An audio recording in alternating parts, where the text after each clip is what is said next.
Alright guys, Original Gamer here. I'm playing Raccoons. I actually thought at first that this deck was bad, you know. I'm sure with a lot of people, whenever I first saw people playing this, uh, until that O Scold came out. Uh, Even then I really didn't pay much attention to it. But, you know, lately I've been getting bored with everything meta-wise. So I've been trying new things like, you know, I tried the Galaxies. I had no idea that those were going to be good or they had new support or nothing like that. And I decided to go ahead and try the raccoons out for fun. And I found out that it's actually really good. It's another really good deck I'm having lots of fun with. If you haven't tried it, I'd recommend it. It's fairly cheap to make, so I'm going to go ahead with the videos. This is game 3 against a guy that was playing Battle in Boxers. Games 1 and 2 I forgot to record. Of course he beat me game 2. I beat him game 1. Really long grind games. This one only goes to turn 11, so I figured, you know, and it was really good game. Like, it came down to the grind real bad, and I eventually just came out on top because of Burst Rebirth, and I'm just going to go ahead and play it now. Alright, my build, I'm running 2 Upstart Goblins and 1 Rhoda, sort of replacing one of the Upstarts with the Rhoda. See how that works out, because I don't really like giving my opponent 1,000 life points, but like, in this deck you really don't want to draw. So Max C, well, not only that, you don't want to give up your turn, and you want a special summon, so you can't use stuff like Pot of Duality, and you can't use Card D. I was trying Card D. I might have a couple videos on here where I was using it, and it really just, I mean, it's an Earth, so it goes with the theme a little bit. You know, lets you draw sometimes, but you normally never, it just sits dead in your hand normally all the time. And as much as I love Card D, I can't use it in here. Pot of Duality, like I said, is out. You special summon way too much. I don't like Reckless Greed, personally, but you guys could try that, I suppose. And Upstart Goblins is like the best thing. It lets you run a 37 card deck because you want to get to the old school as fast as possible, because it is your win condition. You get about 2 of those off, you should be winning. And if not, yeah, you should be winning. But I'm going to keep going with the video. I figured, you know, summoning Thunder King was a really great first turn play. I had my side deck card, Stygian Dirge, to keep him from making Lead Yoke and stuff, and Torrential Tribute. I really don't like summoning Ponpoko unless I really have to. I'll set this first before I ever summon this, and you know, I got my Junk Synchron now just in case one of those gets in the grave. And of course he had that Glass Jaw just to run over my Thunder King first turn. I decided to go for summoning him first, mainly because I wanted a little bit more field presence, and I wanted to attack through this guy and kill him before he had anything in the graveyard to add to the hand with his effect. And I was just kind of hoping that he didn't have the one where you just normal and special summon him from the graveyard. And then I'd have this for play next turn, you know, and then I have the Solemn Warning backing up, well, that play from getting Lead Yoke on the field, because Lead Yoke would be a pain.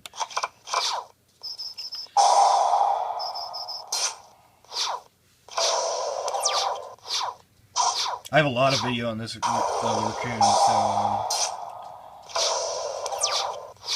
we won't do too many on this video. I'm going to split them up in like maybe 2 or 3 videos, because I've been playing with them for a while now. And that DNA surgery really hurts this deck really bad. Now that they're not, you know, they're all dinosaurs, what he declared. So that means no number 64. Excuse me. So I had to go for, I was trying to go for Dagusto Phoenix to push for as much damage as possible.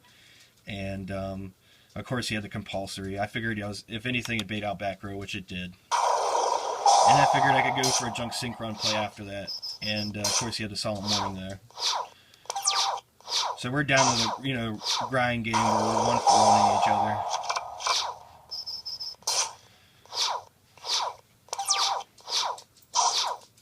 And I finally pulled, I was like, I thank God I pulled that Dust Tornado, because now I can flip him by, I can ruin his play with Stygian Dirge like I just did, and then when he attacks, I was going to Dust Tornado that so I can use my Calentosa.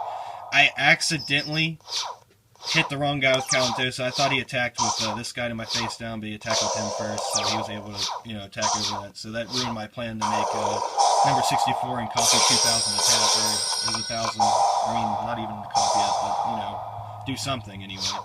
But I drew the Burster Burst, which is fantastic. It let me win right here.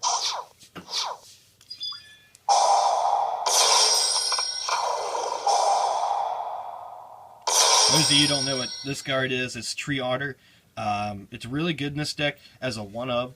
I would never run any more than that. You need a lot of like one-ofs in this deck because you want old school targets, and also Tantan can get these guys at whenever you want, as long as he survives for the flip summon.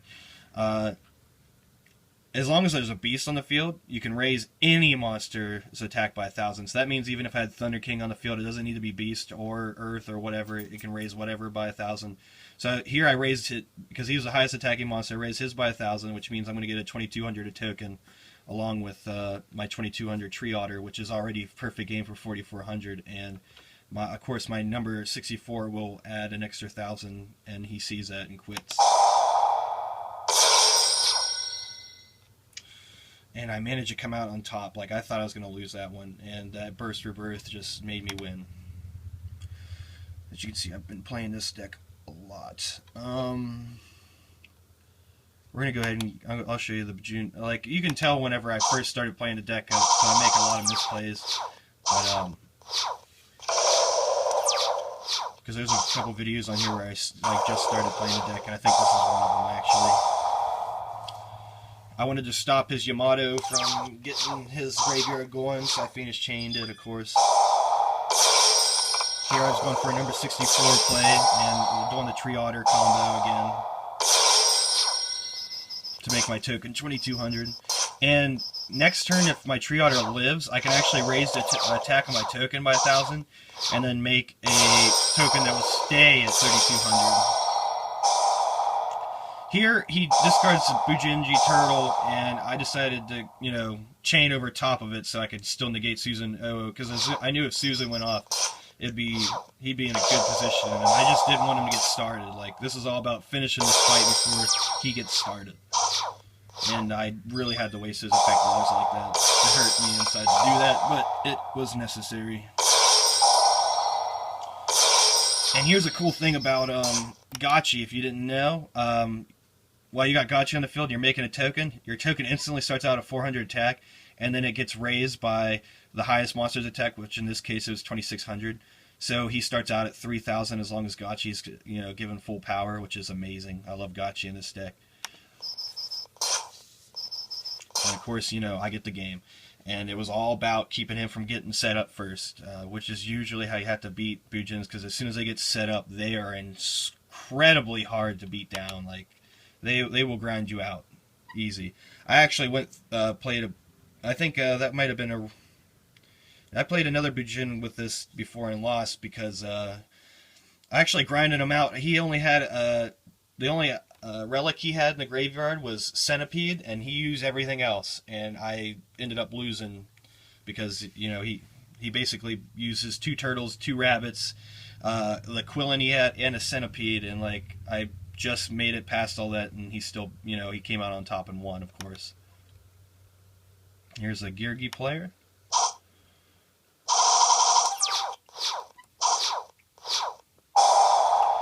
And this is a really awesome old school play. I figured, like, I could have went for Nature Ya Beast, which I'm glad I didn't, because this is what won me the game. You go old school, you grab Pompoko, Tantan, and you grab Cerebral right here, so that you have, you got your 3 level 2s in the field, and I synchroed 2 of my 2s to make with, your tuner here that you need to use to make Unicore.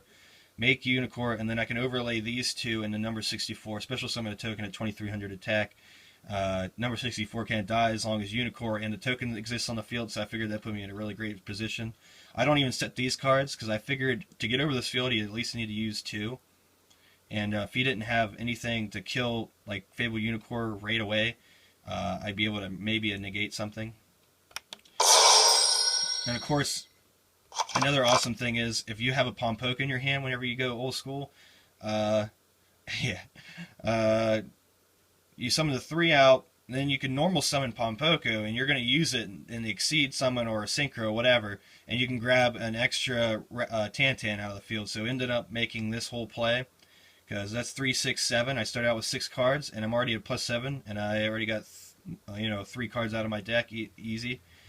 4 cards out of my deck, including this guy, and then I'm going to get an extra token, which really doesn't count as an advantage, I don't think, but that puts me ahead. That puts me at 8 cards. And he hasn't even started his turn yet. That's the amount of advantage that old school can bring to the table. And he's a Geargy player, and he set this and set this, wasn't thinking that now we're perfectly matching. And all I had to do was play MST to smack his back row, and we're at the same cards in hand. And I'll just keep playing it. So now whatever effect he even uses, I can negate anyway. And Kalantosa takes care of his set armor. I didn't even know what I was playing at this point, and he just quit after that. He's like, yeah, you win. Can be very, very powerful, this deck. A lot of 6 Sam players are playing on here lately. We're going to go with these other ones because I feel like they were harder matches, and I figured I'd show you how well this deck can do.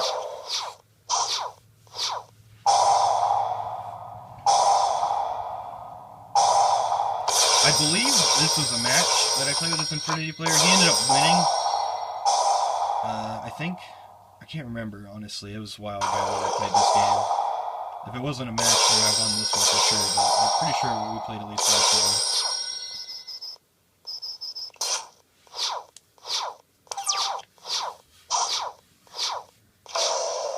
Another cool thing about Junk Synchron, like, you don't have to synchro with it. You can actually use it like a pseudo monster born just so you can make another rank 2 like I just did there. At this point, I didn't want him to top deck Archfiend and start going off or something crazy, so I wanted to try to do as much damage as possible. This is another game you want to end as quickly as you can before they get set up.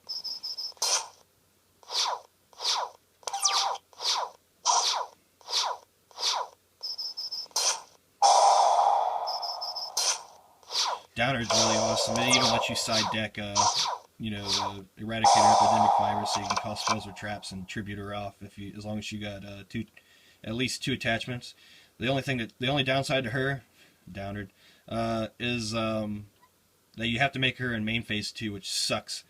Because sometimes you want to overlay just so you can have that extra bit of attack, and you can't do it during your main phase 1. You actually have to skip your battle. You have to go in your battle phase and go into main phase 2. To even use her, and most of the time, a lot of the time too, old school restricts you to only summoning beasts, and so does Pompoko's effect, so you can't even summon her sometimes, but she's really, really, really good though, especially on anything with like any rank 2 that's got used up materials. Fantastic. But this is going on 13 minutes. I'm going to go ahead and end the video here. I'm going to go ahead and record more games. I mean, not record more, but I'm going to finish recording these and put them on, more than one video. As always, guys, thanks for watching, and I'll be right back for probably at least 2 more videos of the raccoons. Alright, see you guys.